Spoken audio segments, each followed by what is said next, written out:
அன்புள்ள வைமன் சேனல் நேயர்களே, சிறிது நாட்களுக்கு பிறகு நம்ம சந்திக்கிறோம். தொடர்ச்சியாக புத்தகங்களை அறிமுகப்படுத்த வேண்டும், அதை நீங்கள்லாம் படித்து பயன்பெற வேண்டும் அப்படிங்கிற நோக்கத்தில் தான் நம்ம இந்த ஒரு முயற்சியை நம்ம தொடங்கினோம். இப்பொழுது முக்கியமான புத்தகங்களை, நான் படித்த புத்தகங்களை நான் உங்களுக்கு அறிமுகப்படுத்திகிட்டு இருக்கேன். அந்த வகையில் பார்த்தீங்க அப்படின்னு சொன்னால், இன்றைய சூழ்நிலையில், இந்திய சூழ்நிலையில் பார்க்கும் பொழுது சாதியம் அப்படிங்கிறத ஒரு முக்கியமான விஷயமாக நம்ம பார்க்குறோம். ஜாதிய ஒடுக்குமுறை, அந்த மாதிரி பல்வேறு விஷயங்கள் தொடர்ந்து நடந்து கொண்டே இருக்குது. அது படுகொலைகள் வரைக்கும் போகுது. ஆணவ கொலைகள், ஜாதி ஆணவ கொலைகள் பார்க்குறோம். விருப்பப்பட்டவர்களை திருமணம் செய்து கொள்வது கூட இல்லாமல் அந்த அளவுக்கு ஒரு கொடுமையான சூழ்நிலையில் நம்ம பார்த்துட்ருக்கோம். அப்போது அதோடு முடிஞ்சு போகுதா? அந்த ஜாதியம் என்பது எல்லா இடங்களுக்கும் பரவி இருக்குது. அதில் கவர் ஆகாத எந்த ஒரு ஏரியாவும் இல்லை அப்படிங்கிற அளவுக்கு ஜாதியம் என்பது கீழே வரைக்கும் பரவி இருக்கு. இப்போது அந்த வகையில் நாம் இன்று ஒரு முக்கியமான புத்தகத்தை நம்ம இன்றைக்கி எடுத்துக்கிறோம். இன்று நாம் எடுத்துக்கொள்வது செபாஸ்டியன் அண்ட் சன்ஸ் அப்படின்று சொல்லக்கூடிய ஒரு புத்தகம்.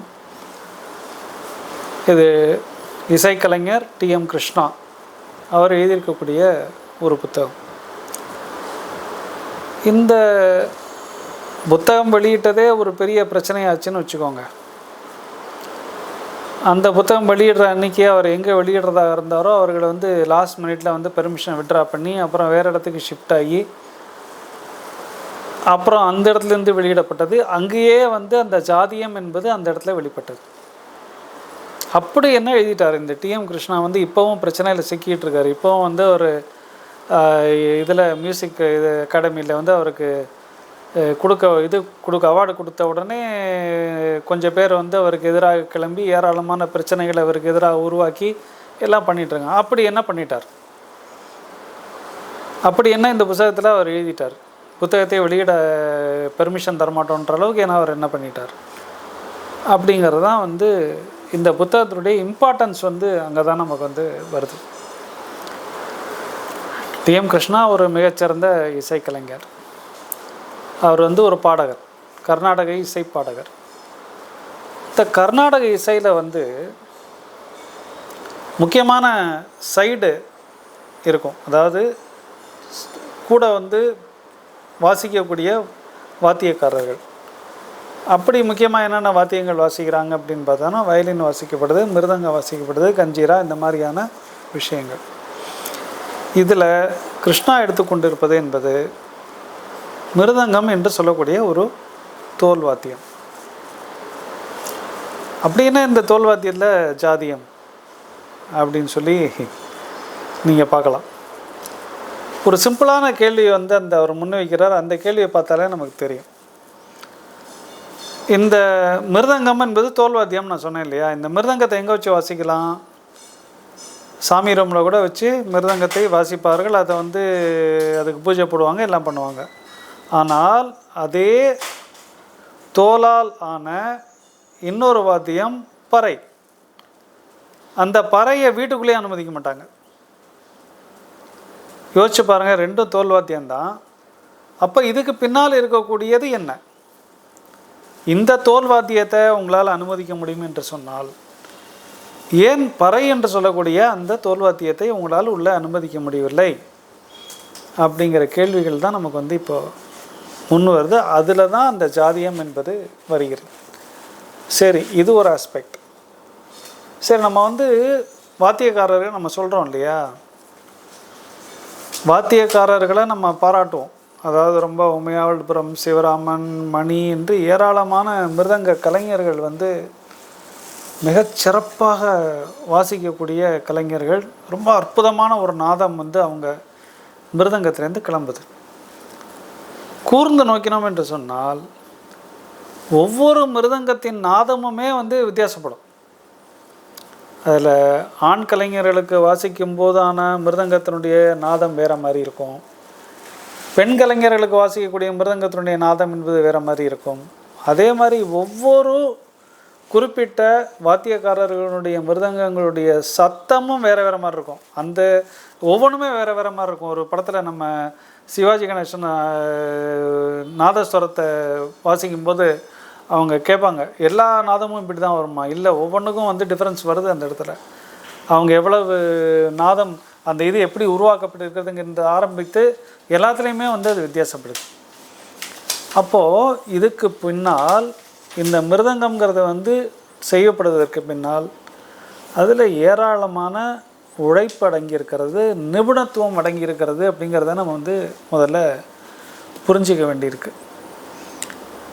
அந்த நிபுணத்துவத்தை பெற்றிருப்பவர்கள் யார்? இந்த வாசிக்கக்கூடிய கலைஞர்களுக்கு அந்த நிபுணத்துவம் உண்டா? இல்லைன்னு தான் சொல்ல வேண்டியிருக்கு. ஏனென்றால் அவர்கள் வாசிப்பதோடு நிறுத்தி கொள்கிறார்கள். அவங்க வந்து செலக்ட் பண்ணுவாங்க, அவங்களுக்கு உண்டான மிருதங்கத்தை செலக்ட் பண்ணுவாங்க, வாசிப்பாங்க. ஆனால் இதற்கு பின்னால் எவ்வளவு பெரிய உழைப்பு அடங்கியிருக்கிறது, அதை செய்பவர்கள் யார்? அவர்களுடைய உழைப்பு இல்லாமல் இந்த மிருதங்கம் என்பது வந்துவிட முடியுமா? அப்படி ஒரு மிருதங்கம் தனக்கான செட்டாகக்கூடிய மிருதங்கத்தை உருவாக்காமல் இவர்கள் பரிமளிக்க முடியுமா மேடையில்?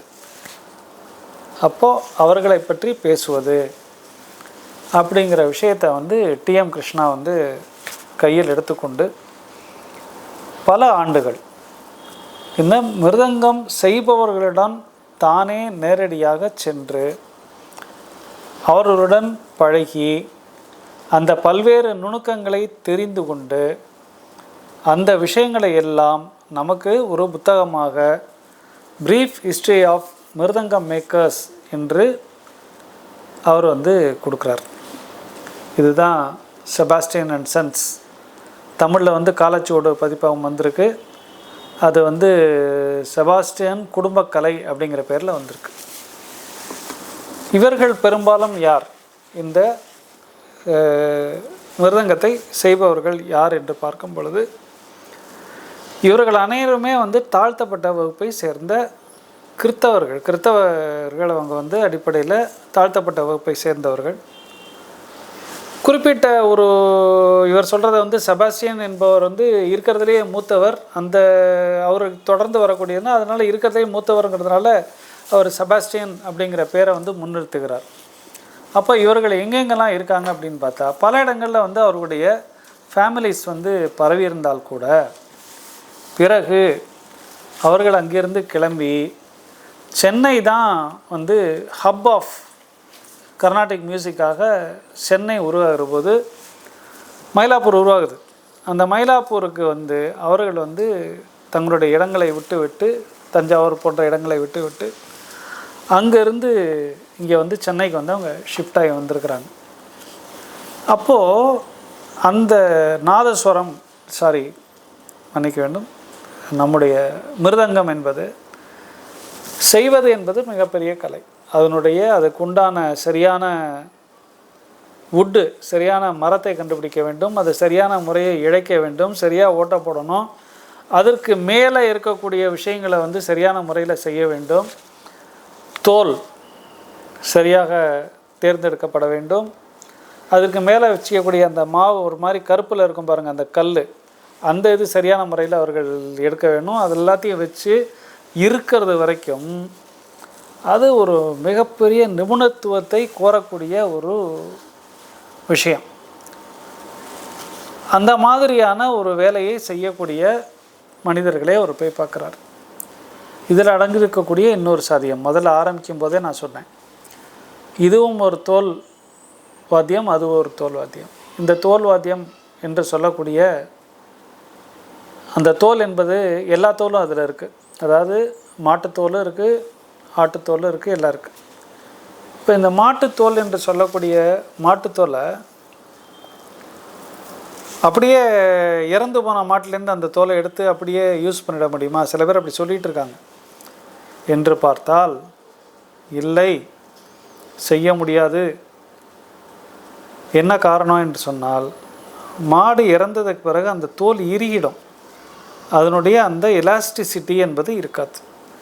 அப்போ இந்த எலாஸ்டிசிட்டி என்பது இருக்க வேண்டும் என்று சொன்னால் உயிரோடு மாட்டை வெட்டி கொன்ற பிறகுதான் அந்த தோலை எடுத்தால் தான் அதை வந்து செய்ய முடியும். ஒன்று.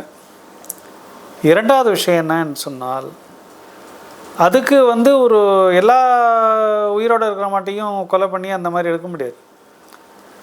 குறிப்பிட்ட பதம் இருக்க வேண்டும். அப்படின்னா என்னென்னா, ஒரு குறிப்பிட்ட வயது இருக்க வேண்டும், 2 குட்டிகளை ஈன்று இருக்க வேண்டும் என்று இருக்கக்கூடிய சரியான பதம். இன்னும் சரியாக சொல்லப்போனால் சில மிருதங்க வித்வான்கள் நேரடியாக மாட்டை செலக்ட் பண்ணுவாங்க. இந்த தோல் எனக்கு வேண்டும் என்று செலக்ட் பண்ணி கொடுத்த மாட்டைத்தான் அவர்கள் வந்து யூஸ் பண்ணியிருக்காங்க அப்படிங்கிற உண்மையான விஷயத்தை இவர் எடுத்து போட்டார். அதில் ஒரு குறிப்பிட்ட விஷயத்தை சொல்கிறார். ஒரு மூத்த தலைவரிடம், ராஜாஜியிடம் ஒரு மூத்த மிருதங்க வித்வான் அவர் அந்த இதில் இறங்கும்போது அவர் போய் கேட்குறாரு, மாட்டை கொலை பண்ணுறது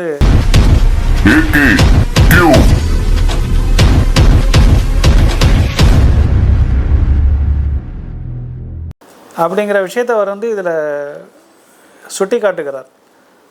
அப்போது அந்த இடத்துல வந்து நம்ம எங்கே நம்ம விஷயங்கள் வருதுங்கிறத நீங்கள் புரிஞ்சுப்பீங்கன்னு நினைக்கிறேன். ஒரு பக்கம் இப்படி பேசினாலும் இன்னொரு பக்கம் இந்த மாதிரி நடந்துகிட்ருக்குங்கிறத வந்து அவர் எடுத்து காமிக்கிறார் அந்த விஷயத்தை. அப்போது இவர்கள் எவ்வளவு கடுமையான வேலையை செய்து இதை வந்து அவங்க வந்து மிருதங்கத்தை செய்கிறாங்க. ஸ்டெப் பை ஸ்டெப்பு ஒவ்வொரு மரத்தை எப்படி தேர்ந்தெடுப்பது, ஒவ்வொரு கட்டமாக எப்படி வந்து அதை எடுத்துகிட்டு வர்றதுங்கிற விஷயங்களை வந்து அவர் முழுமையாக அவர் பார்க்குறார். இதில் ஒரு ஆஸ்பெக்ட், நீங்கள் வந்து எல்லாம் தாளமயம் அப்படின்னு சொல்லி ஒரு படம் சமீபத்தில் வந்தது. அந்த படத்தில் வந்து அப்படி தான் வரும். ஒரு கிறிஸ்தவ பையன், அவங்க அப்பா வந்து மிருதங்க மேக்கர், தாழ்த்தப்பட்ட ஜாதியை சேர்ந்தவர். அவர் வந்து என்ன பண்ணுகிறார், இந்த வாத்தியத்தை தன்னுடைய பையன் வந்து வாசிக்கணும்னு விரும்புகிறான். அவர் சொல்கிறார், நீ வந்து வாசிக்கலாம் முடியாது, இது வந்து உயர் சாதியினருடையது, நீ வந்து அந்த வீட்டுக்குள்ளே கூட நீ போக முடியாது அப்படின்னு சொல்லி அவர் எடுத்து சொல்கிறார். ஆனால் அந்த பையன் கேட்கல. ஏன்னா அவனுக்கு வந்து அந்த வேலை என்பது அந்த இது வந்து அவனுக்கு ரொம்ப பிடிச்சிருக்கு அந்த விஷயம். ஆனால் அவர் என்ன பண்ணுறாங்க, அதை மீறி அவர் என்ன பண்ணுறாரு, கடுமையாக முயற்சி செய்து கொஞ்சம் கொஞ்சமாக அந்த இவருடைய மனதில் இடம் பிடித்து உள்ளுக்குள்ளே புகுந்து அவர் வந்து அந்த கலையை கற்றுக்கொண்டு பிறகு வந்து அந்த மியூசிக் நடக்கக்கூடிய அந்த விழாவில், அந்த டிவிலெலாம் பார்க்குறோம் இல்லையா, அந்த போட்டியில் கலந்து கொண்டு அவர் வந்து அதில் வந்து வெற்றி பெறுகிறார். ஸோ அந்த ஒரு கதையை நம்ம பார்த்தோம் அப்படின்னு சொன்னால், இதிலேருந்து நமக்கு வந்து விஷயங்களை வந்து நம்மளால் புரிந்து கொள்ள முடியும். அப்போது இந்த கிட்டத்தட்ட அப்படி தான். இப்போ நான் கேள்வி எங்கே வருகிறேன் அப்படின்னு சொன்னால், இவர்கள் இவ்வளவு செஞ்சு கொடுக்குறாங்களே, அவங்களால மேடையில் ஏறி வாசிக்க முடியுமானா இல்லை. அவங்க என்ன பண்ண முடியும், அவங்க மிஞ்சி போனால் செஞ்சு கொடுத்து தட்டி வாசலை கொண்டு கொடுக்க முடியும், அவ்வளோதான் அவங்களால செய்ய முடியும். இப்போ அவர்களை ஒரு சில மிருதங்க வித்வான்கள், அதாவது சீனியர்ஸ், மூத்தவர்கள் என்னன்னு கேட்டால், அவர்களுக்கென்று ஒரு மிருதங்கம் மட்டும் இருக்காது, வீட்டிலையே ஒரு 10-20 மிருதங்கம் வந்து அவங்க வச்சுக்கிட்டே இருப்பாங்க. ஏன்னா ஒரு சமயத்தில் ஒன்று ஏதாவது ஆச்சுன்னா கூட இன்னொரு மிருதங்கத்தை எடுத்து அவங்க பண்ண வேண்டியிருக்கும். அந்த சமயத்தில் இன்னொரு மிருதங்கம் தேடிக்கொண்டிருக்க முடியாது. இவர்களுக்கு எது சூட் ஆகுமோ, எந்த நாதம் வரக்கூடிய மிருதங்கம் சூட் ஆகுமோ அது வேணும். அப்போ அவர்கள் என்ன செய்கிறார்கள் என்று சொன்னால், ஒவ்வொரு மிருதங்க வித்வானும் அவருக்கு எந்த நாதம் பிடிக்குமோ அந்த நாதத்தை எந்த ஒரு மிருதங்க மேக்கர் உருவாக்குகிறாரோ அந்த ஒரு கலைஞரை வந்து இவங்க பக்கத்தில் வச்சுக்கிடுவாங்க. ஒரு சில பேர் அவர்களுடைய வீட்டிலையே இடம் கொடுத்து என்ன பண்ணுறாங்க, நீங்கள் வந்து தொடர்ச்சியாக என்னுடைய மிருதங்கத்தை ரிப்பேர் பண்ணிக்கிட்டே இருங்க. அப்போ அவர்கள் ப்ராப்ளம் ஆக அவங்க ரிப்பேர் பண்ணிக்கிட்டே இருப்பாங்க. இன்னும் ஒரு ஸ்டெப்பு மேலே பண்ணால், ஃபாரின் போகும்போது கூட இந்த மிருதங்க ரிப்பேர் இவங்க வந்து அவங்களும் கூடவே அவர்களை அழைத்து செல்ல வேண்டிய ஒரு கட்டாயம் உருவாகிறது. ஏன்னா அவங்க வந்து போகும்போது போன இடத்துல எதுவும் பிரச்சனை ஆகிடுச்சுன்னா இவங்களால் மட்டும்தான் சரி பண்ண முடியும், வேறு யாராலையும் இதை வந்து சரி பண்ண முடியாது என்கிற ஒரு பிரச்சனை வந்து அந்த இடத்துல வருது. அப்போது அந்த அளவுக்கு மிருதங்கத்தில் ஒரு நுணுக்கமான விஷயங்கள் வந்து அதில் இருக்குது. அப்போது இந்த ஒவ்வொரு விஷயத்தையும் நுணுக்கமாக எடுத்து கூறுவது, ஒவ்வொரு எப்படி வந்து அந்த மிருதங்கத்தை அவங்க பண்ணுறாங்க, எப்படி அந்த விஷயங்கள் இருக்குது, அதுக்கு பின்னாடி என்னென்ன ஜாதிய விஷயங்கள் வந்து வேலை பார்க்குது, மாடு வரைக்கும் எப்படி இப்படிலாம் பிரச்சனைகள் இருக்குது அப்படிங்கிற பல்வேறு விஷயங்கள். இதில் வந்து நீங்கள் பார்த்தீங்க அப்படின்னு சொன்னால் கிருஷ்ணா எடுத்திருக்கக்கூடிய முயற்சி என்பது வந்து ரொம்ப அற்புதமான ஒரு முயற்சின்னு நான் சொல்லணும். ஏன்னு கேட்டிங்கன்னா, இந்த மாடு அடிக்கிற இடத்துக்கே அவர் போய் நின்றுருக்கிறார். அந்த மாடு அடிக்கிற இடம்னு சொல்லும்போது அது வந்து அவ்வளோ ஈஸியாக அந்த நெடியை வந்து தாங்கிக்க முடியாது. அந்த இரத்த நெடி, மாமிசத்தினுடைய நெடி, அந்த தோலினுடைய நெடி, இதெல்லாம் வந்து உண்மையிலேயே வந்து ஒரு கடுமையான ஒரு விஷயம். அதுக்கு பழக்கமானவங்களால் மட்டும்தான் அங்கே உள்ளே போக முடியும். ஆனால் கிருஷ்ணா அந்த இடத்துக்கே போயிருக்கிறார். போய் அவங்க தோல், ஒவ்வொரு தோலையும் அவங்க உரிச்சு வச்சுருக்கிற தோலை தொட்டு பார்த்துருக்கிறார். சரி, இது ஒன்று பகுதி என்று சொன்னால், இதற்கு அடுத்தபடியாக அந்த ஊர்களில் போய் பார்த்தீங்க அப்படின்னு சொன்னால் அந்த தோலை வந்து பதப்படுத்துவதற்கு என்று ஒரு மெத்தட் இருக்குது. அந்த பதப்படுத்துகிற இடத்துலையும் ஒரு பர்டிகுலர் இதை அந்த பிடிச்சி இழுத்து கட்டி அதனுடைய அந்த எலாஸ்டிசிட்டியுடைய முழுமையான தன்மையை கொண்டு வதற்கு அது வந்து அது காயணும். அந்த இடத்துல நிற்க முடியாது, அவ்வளவு நெடி அடிக்கும். அதையும் தாங்கி கொள்ளணும். அந்த ஃபேமிலிஸில் ஒர்க் பண்ணுறவங்க வந்து லேடிஸ் வரைக்கும் அந்த ஒர்க்கை அவங்க பண்ணியிருக்கிறாங்க. அவ்வளவு கடினமான ஒரு பணியை வந்து அந்த தோலை எடுக்கிறது எல்லா இடத்தையும் எடுக்க முடியாது.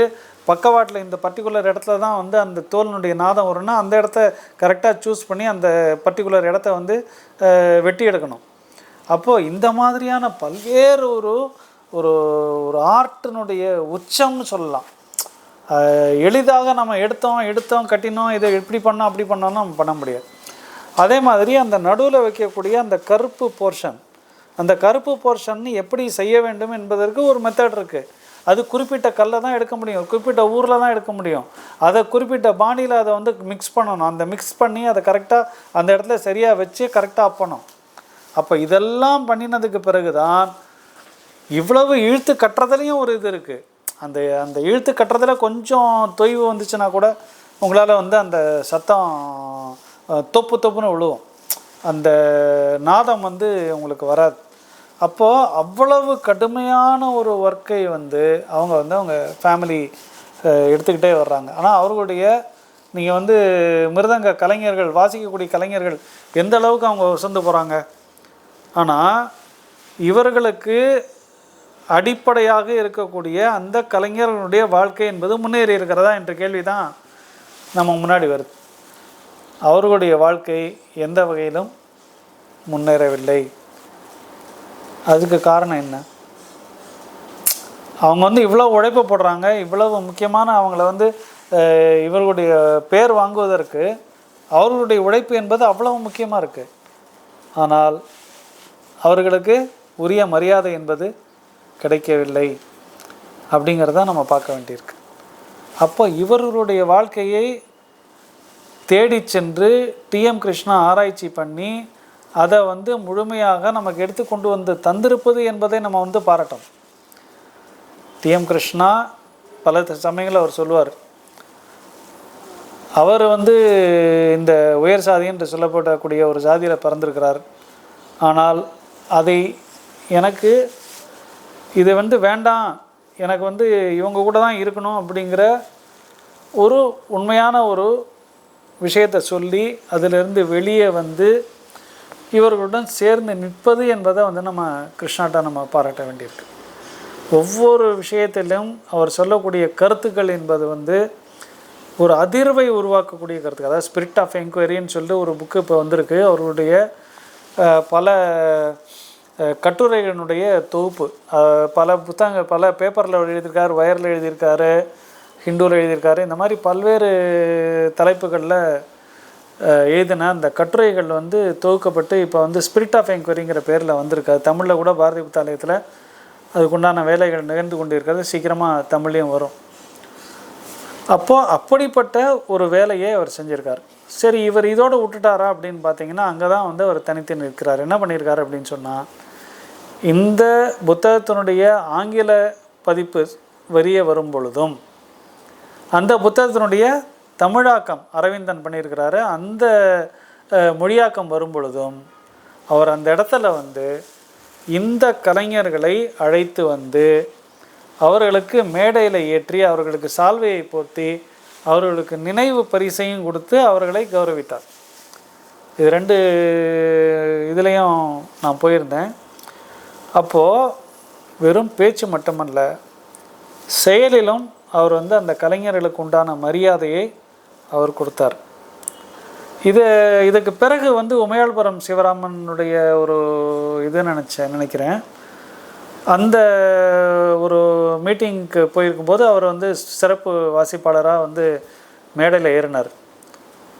அவர் மேடையில் ஏறிட்டு அடுத்த செகண்ட் என்ன பண்ணார், நான் இன்னொருத்தரை கூப்பிட்டு உங்களுக்கு அறிமுகப்படுத்த போகிறேன்னு சொல்லிவிட்டு அவர் என்ன பண்ணார், அந்த தன்னுடைய வாத்தியத்தை செய்யக்கூடிய கலைஞரை மேலே கூப்பிட்டு அவரை வந்து எங்களுக்கு அறிமுகப்படுத்தினார். இப்போ தான் உண்மையிலேயே எனக்கு செலுத்து போச்சு. என்னன்னா, நம்ம திரும்ப ஒரு புத்தகத்தால் என்ன செய்து விட முடியும்? இந்த புத்தகம் அதை செய்ததுன்னு நான் நினைக்கிறேன். அவரை ஒரு மூத்த கலைஞர், அவர் வேறு எந்த கலைஞரும் செய்ததாக தெரியல. ஆனால் அன்று அவரை இந்த வேலையை செய்ய வைத்தது செபாஸ்டியன் அண்ட் சன்ஸ் என்கிற டிஎம் கிருஷ்ணாவின் புத்தகம்தான் என்பது உண்மையிலேயே நான் வந்து அப்படித்தான் நான் நினைக்கிறேன், அப்படித்தான் நான் நம்புகிறேன். ஒரு அப்படிப்பட்ட ஒரு அதிர்வை உண்டாக்கி இருக்கக்கூடிய புத்தகம், ஒரு தோல் வாத்தியத்தின் மிருதங்கத்தின் நுணுக்கங்களை எப்படி செய்கிறாங்கங்கிறத முதற்கொண்டு முன்வைக்கக்கூடிய ஒரு புத்தகம். ஒரு அருமையான புத்தகம். ஆங்கிலத்திலும் இருக்கிறது, தமிழிலும் இருக்கிறது. இதில் ஒரே ஒரு கொஸ்டின் மட்டும் நான் உங்களுக்கு போடுறேன், நீங்கள் யோசிச்சு பாருங்கள். நீங்கள் பெரும்பாலும் வந்து இந்த இதை யார் மிருதங்கதை யார் வாசிக்கிறாங்க, தவிலை யார் வாசிக்கிறார்கள் என்று பாருங்கள். ராஜவாத்தியம் என்று சொல்லக்கூடிய தவில், மிருதங்கத்தில் சிறந்து விளம்புபவர்களால் ஏன் தவில் வாசிக்க முடிவதில்லை? இதிலையும் ஒரு சாதியம் அடங்கியிருப்பதாகத்தான் நான் கருதுகிறேன். அப்போது இந்த எல்லா விஷயத்தையும் பேசக்கூடிய இந்த புத்தகத்தை நீங்கள் வாங்கி படிக்க வேண்டும். இந்த விஷயங்களை விவாதத்துக்கு உள்ளாக்க வேண்டும் என்று கேட்டுக்கொண்டு முடித்துக் கொள்கிறேன். நன்றி, வணக்கம்.